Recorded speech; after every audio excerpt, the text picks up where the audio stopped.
In this video, we're going to go over the rods, the reels, and the line that you need for flipping jigs.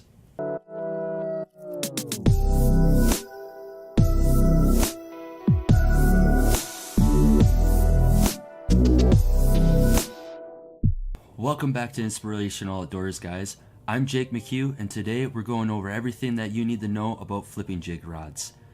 Now, this is part 3 of this video series and the final video. And if you haven't watched part 1 or 2, I go over the types of jigs that I use and the trailers that I use with those jigs when I'm flipping them. And I'll put the link for those videos right up here and down below in the description. And while you're at it, comment down below and let me know if you like these kind of videos and what kind of videos you would like to see me talk about in the future. And while you're at it, hit that subscribe button. Now, let's get right into it. So when it comes to flipping and pitching jigs, I have 2 different rods that I use, and how I decide which rod I'm using depends on the cover that I'm fishing. The first one that I have is my FLUORO flipping and pitching rod, and this is the Doblin's Champion Extreme HP. It's the flipping model. It's the 746, so it's a 7.4 heavy power fast rod. And the reason I like this rod is because it's mostly backbone, and then there's a little tip to it. And the reason I fish FLUORO with this rod is because FLUORO has a little stretch in it, so I don't need a shock absorber at all when I'm setting the hook. And this rod is a lot better for fishing like wood and rocks. I like the FLUORO line. So that's what I use when I'm flipping that kind of cover. So the second rod that I use is my braid flipping and pitching rod. And this is a G Loomis, it's the E6X series. It's a 7.4 heavy mod fast rod.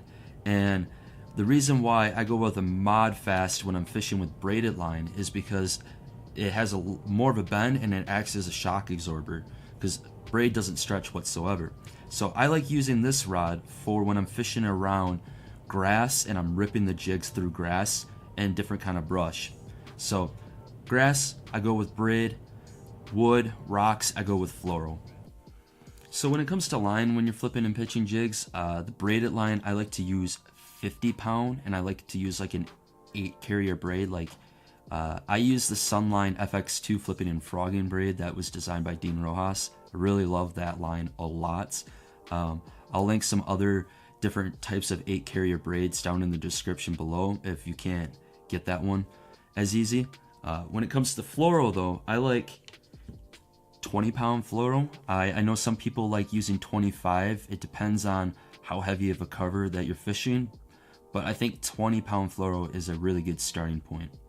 When it comes to reels, when you're flipping and pitching jigs, I use the Lew's Super Duty. I believe it's discontinued now and they have a different model out, but basically all you really need in a reel for flipping and pitching is something that's high speed. I like a 7:1 gear ratio. This brings in about 30 inches of line per turn. I like a heavy drag, and I like locking that drag down all the way. And then an oversized handle really helps when you're cranking on those fish, pulling them out of the water. One thing to also mention is I like that 7:1 gear ratio, because if you use an 8:1, it loses a lot of winching power. So I like the 7:1 because it has the winching power, but still it has the speed. So let's say you're just first starting out and you're on a tight budget and you can only afford one rod setup. I recommend going with a 7.4, 7.3 mod fast and going that braid setup route. Reason being is I feel like that's a little bit more versatile option, because you can use the braid as your main line, but you also can always tie a leader to it. And that gives you the best of both worlds, and that braid to leader option will be a lot more sensitive than just running straight FLUORO. And that's actually kind of a great thing when you're first starting out, because detecting jig bites can be really tough when you're first starting out. So that's what I recommend. And then just get any kind of high speed reel that you can, lock that drag down, and you're ready to fish. Alright guys, so that's going to wrap it up for this video here and this series. I hope you guys enjoyed it, and I hope you guys got something out of it. Make sure to like, comment, and subscribe, and share this video as well. And let me know down below in the comments if you like this kind of series or these kind of videos, and if you have any topics you would like me to discuss in future videos. So that's going to do it, and I'll catch you guys in the next video. Peace.